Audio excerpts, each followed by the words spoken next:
Hey, Spartan Nation, I've been missing you. I've been doing a lot since our last read aloud, but look who came and decided to hang around. And he's upside down. I said, Cat in the Hat, you need to turn around and sit upright. And he was like, no way, because I am reading upside down. And I was like, okay. So, Cat in the Hat's listening today. We're going to do some nursery rhymes that are a little bit different today. We're going to read from the Nutshell Library by Mari Sendak. He's the same person that wrote Where the Wild Things Are, In the Night Kitchen, Outside Over There, those books. And there's 4 little books, and I'm going to read one of them. And it's like a nursery rhyme, so I'm going to read that today. Then I'm going to read Jumanji. A lot of people during this time of isolation have been talking about Jumanji and people playing the game for real. And they feel like they're in a game of Jumanji, so I wanted to read that. And it's by Chris Van Allsburg, and it's illustrated by Chris Van Allsburg. And one thing about Chris Van Allsburg, when he writes his books, he also wrote Polar Express. You may be familiar with that. He likes to include a picture of his dog. So he usually illustrates a picture of his dog somewhere within the book. So let's see if we can find that while we're looking. It was also a Caldecott metal book for the illustrations. Remember, we talked about that maybe the first or second time that I did the read alouds. So it did get the Caldecott medal, the gold medal. And then, of course, I will read the next chapter from my favorite, The Lion, the Witch, and the Wardrobe, chapter 12 today. So we've got a lot on the agenda, but before we get started, I wanted to give some shout outs to some former students of mine. I had 2 students that used to be students of mine, one that's going into middle school and one that's going into college, and they've both been listening to the videos, and they said they remember me when I read this aloud to their class a long, long time ago. So when we finish this, I've got some other books in my book basket, and we'll go on to those, but maybe we'll be out of quarantine before you know it, and I'll be able to see you again. I did go to White Station to do some recycling. There's a cardboard and paper recycling bin at Avon Park, and so I put some recycling in there, and on the track, one of our students was walking this track with her mom and her aunt, and I got to say hello, so that was good. I was more than 6 feet away, though. So that was good. So again, I am missing you. Let's review some of our facts that we've been working on. The capital of Alabama, Montgomery. The capital of Alaska, Juneau. The capital of Arizona, Phoenix. The capital of Arkansas, Little Rock. The capital of California, Sacramento. The capital of Colorado, Denver. The capital of Connecticut, Hartford. And today we're going to talk about the capital of Delaware. I'm pretty sure we said Delaware. Let me count and see. 1, 2, 3, 4, 5, 6, 7, 8. 1. Oh no, I get to go. We already did Delaware. The capital of Delaware was Dover, and our new one is Florida. I bet Miss Flory knows the capital of Florida. So at the end, we'll go over that, and then we'll go over our presidents. Our first president was George Washington. Our second president, John Adams. President 3, Thomas Jefferson. President 4, James Madison. 5, James Monroe. 6, John Quincy Adams, the son of John Adams, the second president. Andrew Jackson, our Tennessee friend. And number 8, the 8th president, Martin Van Buren. And we've got, I think, a Van Buren at our school, so I wonder if they're related somewhere down the line. Remember, I told you that Thomas Jefferson's his first vice president in his first term was Aaron Burr, who was a relative of mine, although I didn't know him. My great aunt, Flora's middle name was Burr, Flora Burr, named after him. And our 9th president of the United States, William Henry Harrison. And William Henry Harrison served just less than a year. He died while he was in office. He did study to become a doctor, and he was the second oldest president ever to be elected. He was 68 at the time, and he missed his 1 year of being president by 1 month, and he was the first to die at the White House, what we consider the White House now. So William Henry Harrison was our 9th president. All right, so hopefully you've memorized 1 through 9, and you're continuing to do that, and we will talk about the capital of Florida at the end. So I'm going to read from the Nutshell Library, and look how teeny tiny the books are. I'm putting it in my palm so you can see how teeny tiny the books are, but they're fun and they're well illustrated because Maurice Sendak was amazing. All right, this is called Chicken Soup with Rice. You can find the video for this. I've got it at school, but you can find the video to this, and it's set to music. I'm not going to sing it, but you might get Mr. Murray to sing it to you. Chicken Soup with Rice. The Book of Months by Maurice Sendak. This is for Miss Ida Pearls, and it was written in 1962. January. In January, it's so nice, while slipping on the sliding ice, to sip hot chicken soup with rice, sipping once, sipping twice, sipping chicken soup with rice.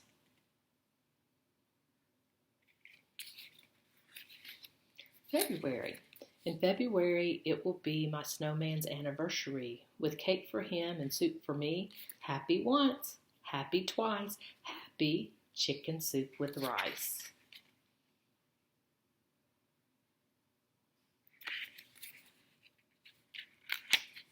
March. In March, the wind blows down the door and spills my soup upon the floor. It laps it up and roars for more, blowing once, blowing twice, blowing chicken soup with rice. I hope my nail tech is not looking at my nails today. They look horrible. April. In April, I will go to far off Spain or old Bombay and dream about hot soup all day. Oh my once, oh my twice, oh my chicken soup with rice.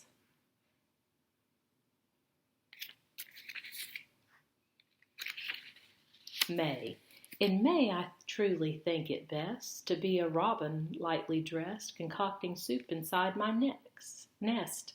Mix it once, mix it twice, mix that chicken soup with rice.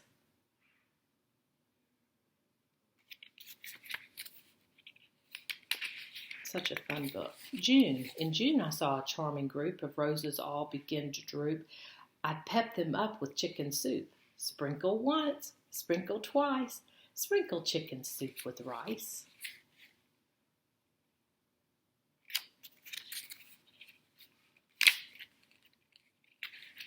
July. In July, I'll take a peep into the cool and fishy deep, where chicken soup is selling cheap.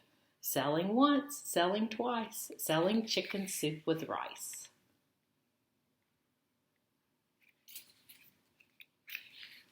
August. In August, it will be so hot, I will become a cooking pot. Cooking some soup, of course. Why not? Cooking once, cooking twice, cooking chicken soup with rice.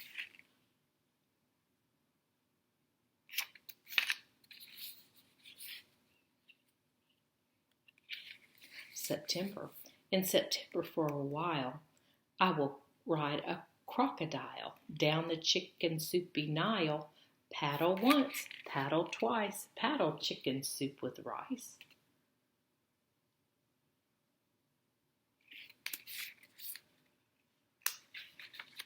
October. In October, I'll be host to witches, goblins, and a coast. I'll serve them chicken soup on toast. Whoopee once, whoopee twice, whoopee chicken soup with rice.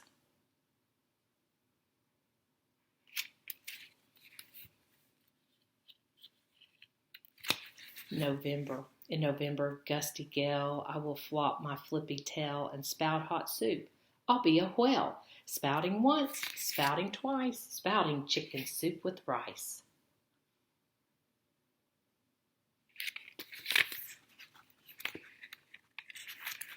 December. In December, I will be a baubled, bangled Christmas tree with soup bowls draped all over me. Merry once, merry twice, merry chicken soup with rice.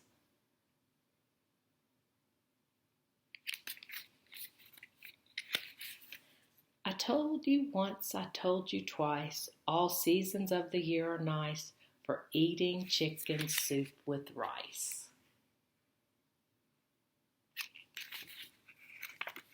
How fun is that?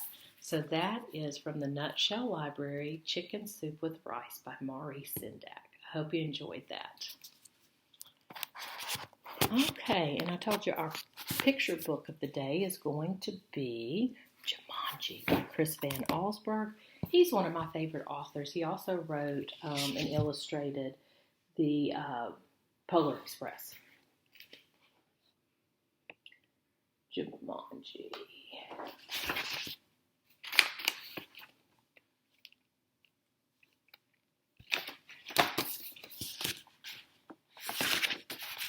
It was written in 1981 for Tom S. Thanks to Michaela, Allison, and Ruth. Jumanji. Now remember, Mother said, your father and I are bringing some guests by after the opera, so please keep the house neat. Quite so, added Father, tucking his scarf inside his coat. Mother peered into the hall mirror carefully, pinned her hat in place, then knelt and kissed both children goodbye. When the front door closed, Judy and Peter giggled with delight. They took all the toys out of their toy chest and made a terrible mess. But their laughter slowly turned to silence, till finally Peter slouched into the chair. You know what? He said. I'm really bored. Me too, sighed Judy. Why don't we go outside and play?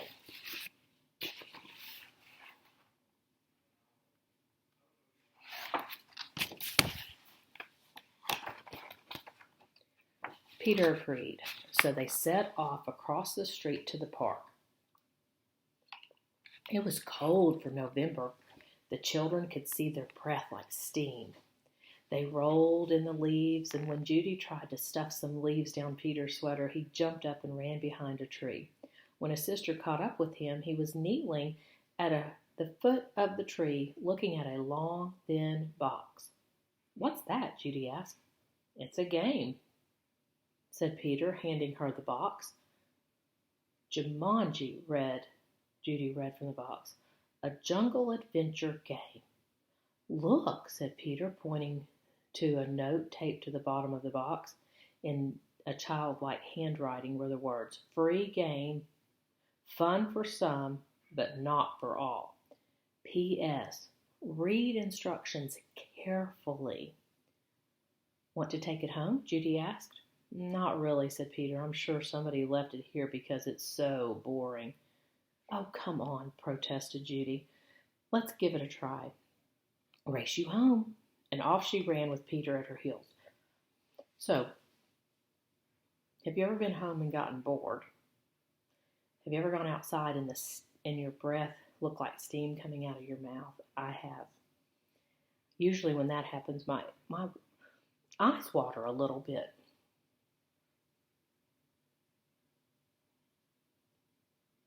I wonder if the game's going to be boring. Some board games are, some are not. All right. This is an AR book, too. At home, the children spread the game out on a card table. It looked very much like the games they already played. They already had. There was a board that unfolded, revealing a path of colored squares. The squares had messages written on them. The path started in the deepest jungle and ended up in Jamanji, a city of golden buildings and towers. Peter began to shake the dice. playing with the other pieces that were in the box. Put those down and listen, said Judy. I'm going to read the instructions. Jumanji, a young people's jungle adventure, especially designed for the bored and restless. A. Player selects piece and places it in the deepest jungle. B. Player rolls dice and moves piece along path through the dangers of the jungle. C. First player to reach Jamanji and yell the city's name aloud is the winner. Is that all? Asked Peter, sounding disappointed. No, said Judy. There's one more thing, and this is in capital letters. D. Very important. Once a game of Jumanji is started, it will not be over until one player reaches the Golden City. So I was noticing some tags that they put in here. I know that in third grade, Miss Johnson was working with tags, and so was Miss Pascal and Mr. Williams in 4th and 5th grade. So they had some really good tags in here. Instead of just saying said, they used the word. They used ask. They said. One of them I thought was pretty good. Protested. I like that. Protested Judy. So listen to the tags as we read along too.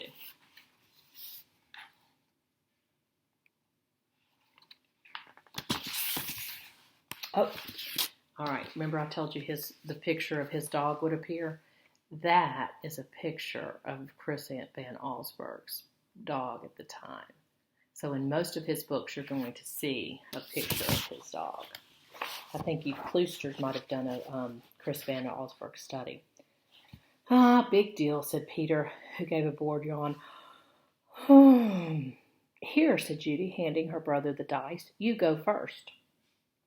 So dice is plural for die, D-I-E. So if you're playing a game with just one cube that has dots on it, it's called a die, D-I-E. And if it's more than one, they're dice, just like goose and geese. Peter casually dropped the dice from his hands. 7, said Judy. Peter moved the piece to the 7th square. Lion attacks. Move back 2 spaces, read Judy. Gosh, how exciting, said Peter in a very unexcited voice. As he reached for his piece, he looked up at his sister. She had a look of absolute terror on her face. Peter, she whispered, turn around very, very slowly. The boy turned in his chair. He couldn't believe his eyes. Lying on the piano was a lion, staring at Peter and licking his lips.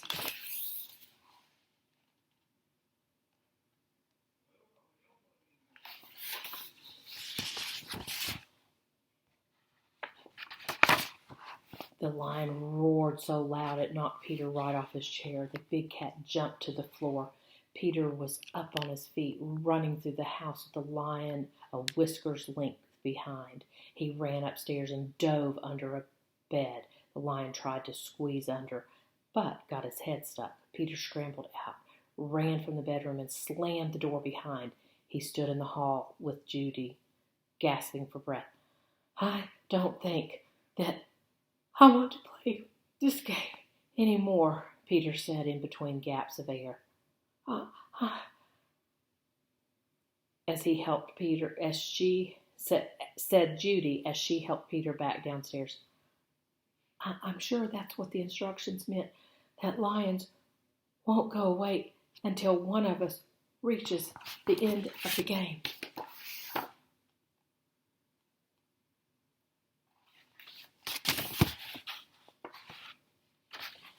Peter stood next to the card table. Can't we just call the zoo and have them take it away? From upstairs came the sound of growling, calling, clawing at the bedroom door. Or maybe we could just wait till Father comes home? No one would come from the zoo because they wouldn't believe us, said Judy. And you know how upset Mother would be if there was a lion in the bedroom. We started this game, and now we have to finish it. Peter looked down at the board. What if Judy rolled a 7? Then there would be 2 lions. And for an instant, Peter thought he was going to cry. Then he sat firmly in his chair and said, let's play. Judy picked up the dice, rolled an 8, and moved her piece. Monkey steal food, miss one turn, she read. From the kitchen came the sounds of banging pots and falling jars. The children ran in to see a dozen monkeys tearing the room apart.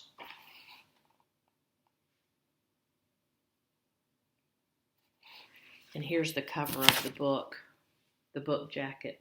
You can see that must be from that piece.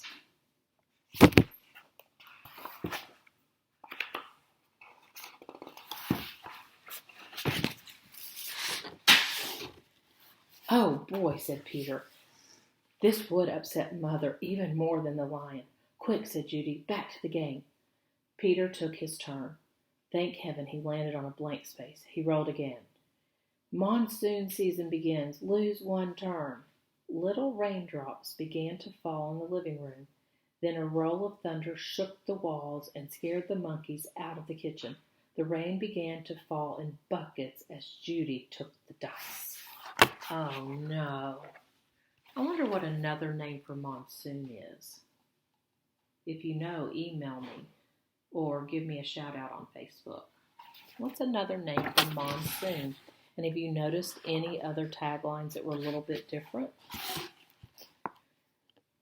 Guide gets lost. Lose one turn. The rain suddenly stopped. The children turned to see a man hunched over a map. Oh dear, I say. Spot of bad luck now, he mumbled.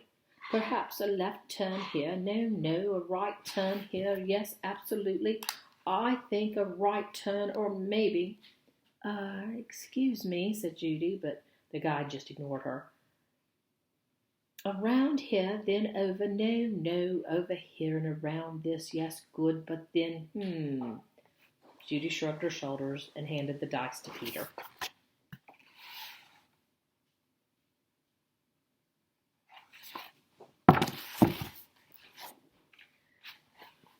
Four, 5, 6, he counted. Bitten by fly, contract sleeping sickness, lose one turn. Judy heard a faint buzzing noise and watched a small insect land on Peter's nose. Peter lifted his hand to brush the bug away, but then stopped. Gave a tremendous yawn, and fell sound asleep, his head on the table. Peter, wake up, cried Judy. But it was no use. She grabbed the dice and moved to a blank. She rolled again and waited in amazement. Rhinoceros stampede, go back 2 spaces. As fast as he had fallen asleep, Peter awoke. Together they listened to a rumble in the hallway. It grew louder and louder. Suddenly a herd of rhinos charged through the living room and into the dining room, crushing all the furniture in their path. Peter and Judy covered their ears as sounds of splintering wood and breaking china filled the house. Herd, like this, is spelled H-E-R-D. Many animals come in herds, but that is a homophone for another word, past tense. If you hear something, you heard it, spelled differently, H-E-A-R-D. Peter gave the dice a quick tumble. Python sneaks into camp. Go pack one space. Judy shrieked and jumped up on her chair. Over the fireplace, said Peter. Judy sat down again, nervously eyeing the 8-foot snake that was wrapping itself around the mantel clock. The guide looked up from his map, took one look at the snake, moved to the far corner of the room, joining the monkeys on the couch. Uh-oh.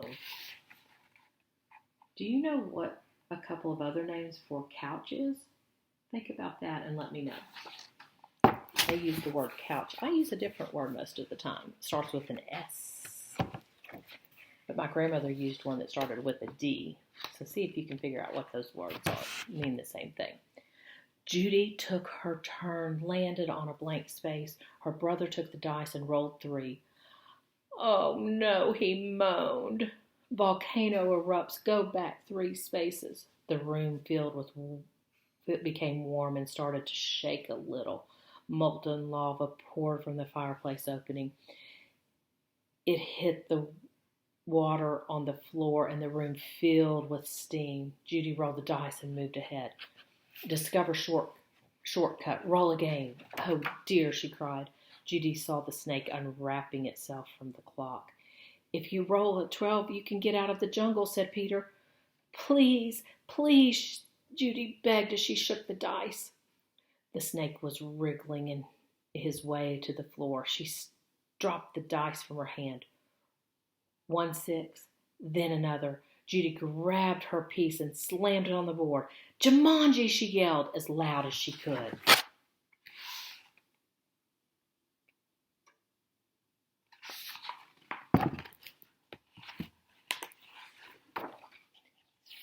The steam in the room became thicker and thicker. Judy could not even see Peter across the table. Then, as if all the doors and windows had been opened, a cool breeze cleared the steam from the room. Everything was as it had been before the game. No monkeys, no guide, no water, no broken furniture.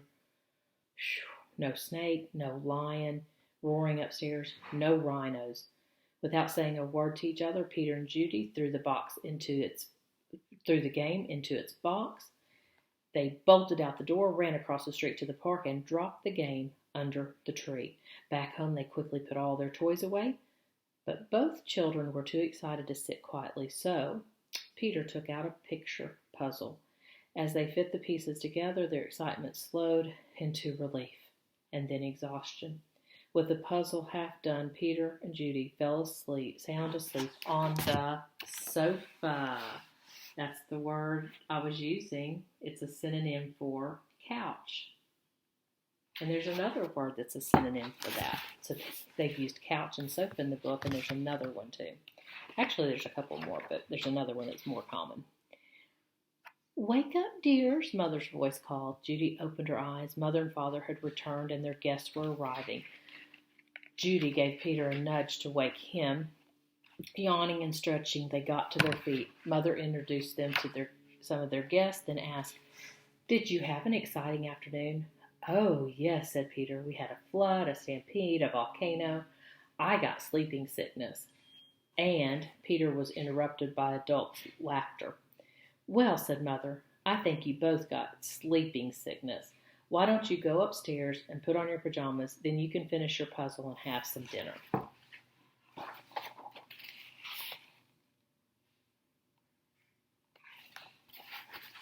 Do you think the parents believed that all that happened?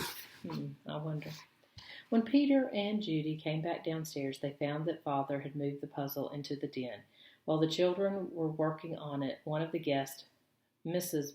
Budwing, brought them a tray of food. "Such a hard puzzle," she said to the children. "Daniel and Walter are always starting puzzles and never finishing them." Daniel and Walter were Miss Budwing's sons. "They never read instructions either." "Oh, well," said Mrs. Budwing, turning to rejoin the guests, "I guess they'll learn." Both children answered, "I hope so." But they weren't looking at Mrs. Budwing. They were looking out the window. 2 boys were running through the park. They were Danny and Walter Budwing, and Danny had a long, thin box under his arm. Dum, dum, dum. What do you think's going to happen?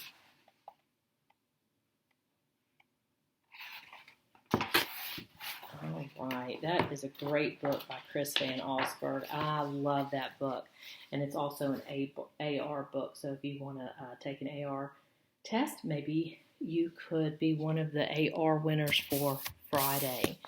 And now I'm going to stop because we are out of time for this time, but I'm going to come back in just a few minutes and read The Lion, the Witch, and the Wardrobe, just chapter 12.